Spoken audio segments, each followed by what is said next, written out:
Note کیا تھا۔ آج کی پارٹی میری طرف سے، شام کا ڈنر تم سب کا میرے گھر پہ۔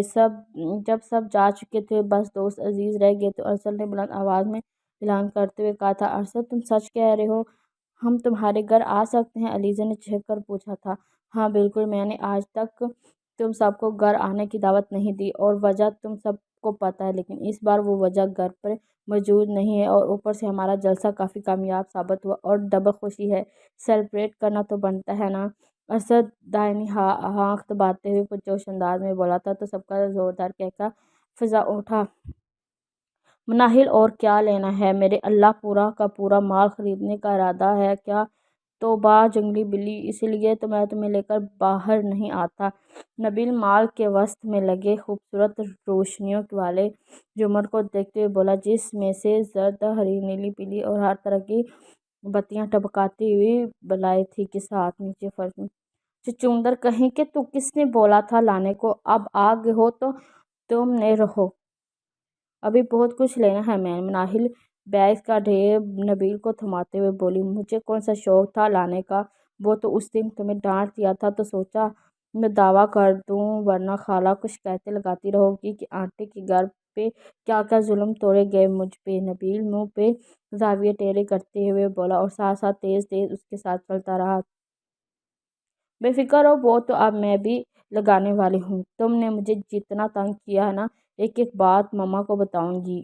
مناہل مختلف شاپنگ کا جائزہ لیتے ہوئے بولی تھی، اچھا چلو وہ وہاں جوتوں کی شاپ ہے، وہاں دیکھتے ہیں۔ مناہل ایک طرف اشارہ کرتے ہوئے بولی، دیکھو میں مزید نہیں چلنے والا اور اب میرے پاس مزید بیگ پکڑنے کے لیے ہاتھ بھی نہیں ہے، کیونکہ اللہ نے مجھے صرف 2 ہاتھ دیے ہیں، اس لیے میں یہاں بیٹھ رہا ہوں۔ تم جاؤ اور جو لینا ہے جلدی لے آؤ، ورنہ میں یہیں چھوڑ کر چلا جاؤں گا، پھر جس کے ساتھ مرضی آنا۔ نبیل ایک طرف بنے بینچ پر بیٹھتے اور بیگ کے ساتھ ہاتھ آزاد کرواتے ہوئے بولا تو مناہل آبرو پھینک بے کر اسے دیکھنے لگی اور پھر ایک ادا سے سجگ کر آگے بڑھ گئی۔ گھوم کر ساری شاپنگ دیکھنے کے بعد بالآخر اسے ایک جوتا پسند آ گیا، جسے وہ پہن کر مرر کے سامنے کھڑی ہو کر دیکھنے لگی۔ جوتے کو دیکھتے ہوئے اس کی نظر اچانک کسی پر جا ٹھہری۔ عمل اس نے گھوم کر پیچھے دیکھا تو وہ زیر لب عمل کا نام بربرایا۔ جوتا اتار کر اپنا جوتا پہنا، اس کی بے یقین نظریں ابھی بھی سامنے کھڑی لڑکی پہ ٹکی تھی جو بے نقاب سیٹ کرتے ہوئے آگے بڑھنے لگی تھی۔ مناہل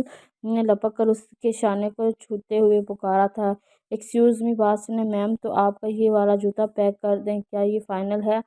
اس سے پہلے کہ وہ لڑکی کچھ کہتی، سیلز مین بلیک جوتا جس پر سلور بڑے بڑے 3 چوکور نکھرے تھے مناہل کو دکھاتے ہوئے بولا۔ ایک پل کو مناہل کا دھیان اس کی اور گیا، وہ نقاب والی لڑکی بنا جواب دیے فوراً باہر نکل گئی۔ جی جی آپ اسے پیک کر دیں، میں جلدی سے کہہ کر باہر نکلی۔ وہ لڑکی تیز تیز قدم اٹھاتے آگے بڑھ گئی۔ ہیلو ایکسکیوز می بات سنیں، مناہل نے ایک بار پھر اسے پیچھے سے بلند آواز میں پکارا۔ اوہو جنگلی بلی، کیوں حلق کے بلب چلا رہی ہو؟ کیسے آواز دے رہی ہو؟ نبیل اس کا بازو پکڑ کر روکتے ہوئے بولا تو مناہل یکدم ہوش میں آئی۔ نبیل میں نے ابھی عمل کو دیکھا اور وہ اندر تھی اور ابھی یہاں سے گزر گئی تھی۔ مناہل اچھلتے ہوئے بولی، دماغ چل گیا ہے کیا؟ عمل یہاں کیسے آ سکتی ہے؟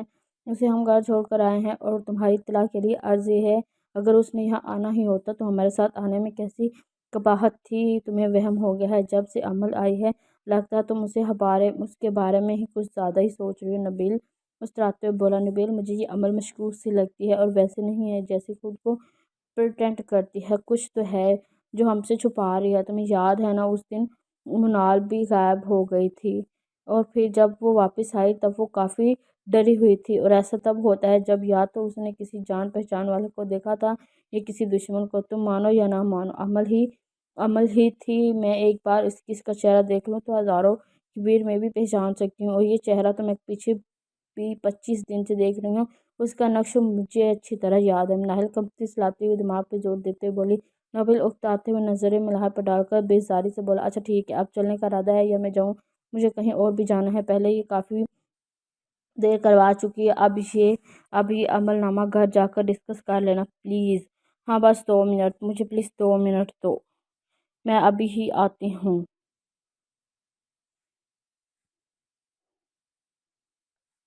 اب مناہل اسے بیزاری سے بھانکتے ہوئے بولی۔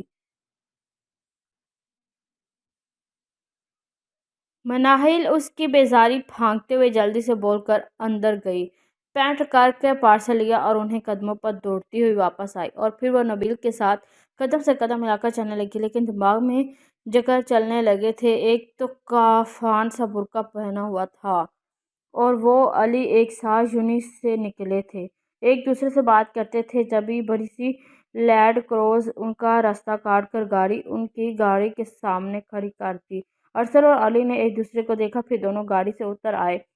سامنے والی گاڑی سے 4-5 ہٹے کٹے نوجوان اتر کر ان کی گاڑی کے ارد گرد کھڑے ہو گئے، ہاتھوں میں بنا کسی ڈر اور خوف کے بڑی بڑی گنز پکڑی ہوئی تھی۔ ارسل نے ایک ہی نظر میں سب کو دیکھا اور پھر سامنے گاڑی کو دیکھنے لگا، جہاں سے کالے چشمے اتار کر اگلی پاکٹ میں ڈالتے ہوئے نیچے اترا، جبکہ کمینی مسکراہٹ اس کے چہرے پر قائم اس کے مکار ہونے کا ثبوت دے رہی تھی۔ کون ہو تم لوگ اور یوں 20 سڑک پر اپنی گاڑی کھڑی کرنے کا کیا مطلب ہے؟ علی پکارتے ہوئے بولا۔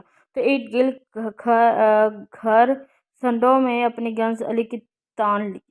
ارسل نے فوراً ہاتھ اٹھا کر ان کو روکا اور ایک گہری نظر کالیاں پہ ڈال کر اس کے قریب آتے ہوئے بولا، اپنے آدمی سے کہو اپنی گنز نیچے رکھے، جو بولنا ہے منہ میں بولو، گنڈا گردی کر کے لوگوں کے دلوں میں خوف پھیلانے بند کرو۔ کالیہ کی آنکھوں میں آنکھیں ڈال کر ایک لفظ چھپا چھپا کر وہ بولا تھا، ملک حیدر نے تمہیں یاد فرمایا ہے، چلو ہمارے ساتھ۔ مونچھوں کو تاؤ دیتے ہوئے کالیہ بھی بڑے شیر کی طرح ڈرے بولا، اپنے ملک حیدر سے بولو، جا کر لوگوں کے دلوں میں دہشت ڈال کر انہیں ڈرا کر اپنی باتیں منوانا چھوڑ دو اور مرد بن کر خود سامنے آئے۔ 2 ٹکے کے لوگوں کو بھجوانے کی کیا ضرورت ہے؟